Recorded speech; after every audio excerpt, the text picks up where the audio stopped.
آپ کا پروگرام سن کے دلی طور پہ بڑی خوشی ہو رہی ہے اور اس میں سارے علماء کرام آپ کے پاس موجود ہیں، تو میری یہ ریکویسٹ ہوگی کہ نبی کریم صلی اللہ علیہ وآلہ وسلم نے جو فرمایا تھا کہ انا مدینۃ العلم وعلی بابھا، جی حدیث کے جو پہلے الفاظ ہیں جو چاروں خلفاء راشدین کے لیے نبی پاک صلی اللہ علیہ وآلہ وسلم نے ارشاد فرمائے تھے، حضرت ابوبکر صدیق رضی اللہ تعالیٰ عنہ کے لیے، حضرت عمر فاروق رضی اللہ تعالیٰ عنہ کے لیے، حضرت عثمان غنی رضی اللہ تعالیٰ عنہ کے لیے، جی تو وہ حدیث جو ہے اس کا مفہوم جو ہے یہ زبردست، وہ چاروں دیواریں ہیں اور خوبصورت بات اور چھت، اور پھر جس باب کی آپ بات کر رہے ہیں میں اس حدیث کو بالکل مجھے اندازہ ہو گیا. Thank you very much for calling اس.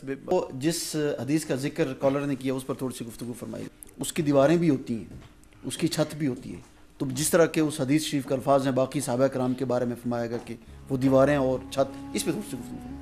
بسم اللہ الرحمن الرحیم. حدیث مبارکہ جب بھی بیان کی جاتی ہے تو روایت اور درایت دونوں کو مد نظر رکھا جاتا ہے. یہ چھوٹے سے بچے کو بھی اگر آپ پوچھیں نا کہ شہر کا دروازہ، تو وہ کہے گا شہر کا دروازہ ہے. اسے پوچھے شہر کی چھت کہاں پہ ہے؟ اسلام آباد کی چھت آپ ہمیں نہیں دکھا سکتے کہاں پر ہے، آپ نہیں دکھا سکتے کہ اس کا پرنالہ کہاں پر ہے اور اس کی کنڈی کس جگہ پر ہے. صحیح. اس روایت کو مسند الفردوس میں ابن عساکر کے حوالے سے، ابن حجر کے حوالے سے بھی ذکر کیا، لیکن اس کی سند نہیں ہے، کوئی سند اس روایت کی نہیں ہے. اکثر لوگ اسے کہتے ہیں جی بخاری میں لکھا ہے، تو الحمدللہ میں یہاں بیٹھ کر آپ کے چینل کی وساطت سے کہتا ہوں بخاری شریف میں، مسلم شریف میں، یعنی سیاستہ میں یہ روایت موجود نہیں. یہ روایت موجود ہے انا دار الحکمت و علی بابھا. اسے امام ترمذی نے فضائل مناقب حضرت علی پاک کرم اللہ وجہ الکریم میں ذکر کیا ہے. تو وہاں پر امام ترمذی کا جو مقام ہے، امام بخاری کہتے ہیں یہ میرے شاگرد ہیں امام ترمذی. تو ہوتا تو یہ ہے کہ استاد سے شاگرد سیکھتا ہے، کہتے ہیں یہ میرا شاگرد ہے، لیکن میں نے استاد بن کے ترمذی سے زیادہ سیکھا ہے. امام ترمذی نے اس حدیث مبارکہ کو انا دار الحکمت و علی بابھا ذکر کیا ہے. اور اس کے بعد آپ کو یہ بتاؤں کہ ابن عساکر نے تو کہا اس کی کوئی سند نہیں ہے. یاد رکھیں کہ حضرت ابوبکر صدیق رضی اللہ تعالیٰ عنہ کا ایک بہت مقام ہے، مرتبہ ہے.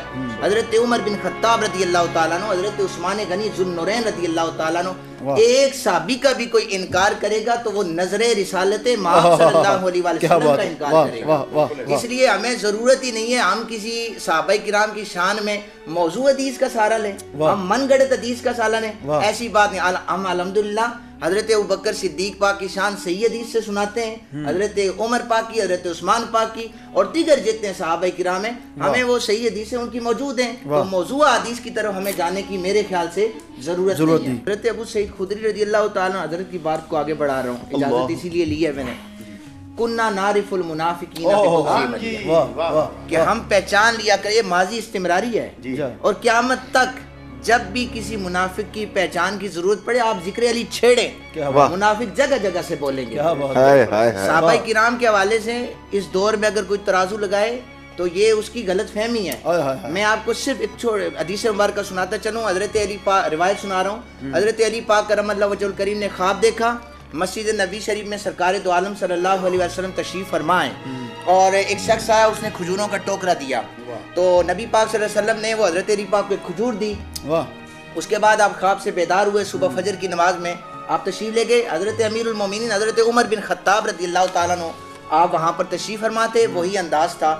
آپ ٹیک لگا کر بیٹھے تھے، ایک شخص آیا، کھجوروں کا ٹوکرا حضرت امیر المومنین عمر بن خطاب رضی اللہ تعالیٰ عنہ کو دیا. آپ نے کھجور نکالی، حضرت علی پاک کو دی. وہی خواب والا منظر ہو رہا ہے. حضرت علی پاک نے کہا وہ کھجور کھا کر کے امیر المومنین مجھے ایک اور دیں. تو حضرت عمر بن خطاب رضی اللہ تعالیٰ نے فرمایا علی اگر خواب میں سرکار تجھے دوسری کھجور دیتے تو میں بھی دیتا. اس سے یہ ثابت ہوا کہ صحابہ کرام کے خواب بھی سانجھے ہوتے تھے، ان کے خواب بھی ایک جیسے ہوتے تھے. تو ہم ترازو لگا لیں کہ اس میں اختلاف تھا، اس میں اختلاف تھا. صحابہ کرام آپس میں جڑے ہوئے تھے، اہل بیت اور صحابہ کرام کا تعلق تھا. یہ نبی پاک صلی اللہ علیہ وسلم کے گھر والے تھے، وہ در والے تھے، دونوں کی عظمتیں وراء برا ہیں. اللہ تعالیٰ ہمیں ان کا ادب کرنے کی توفیق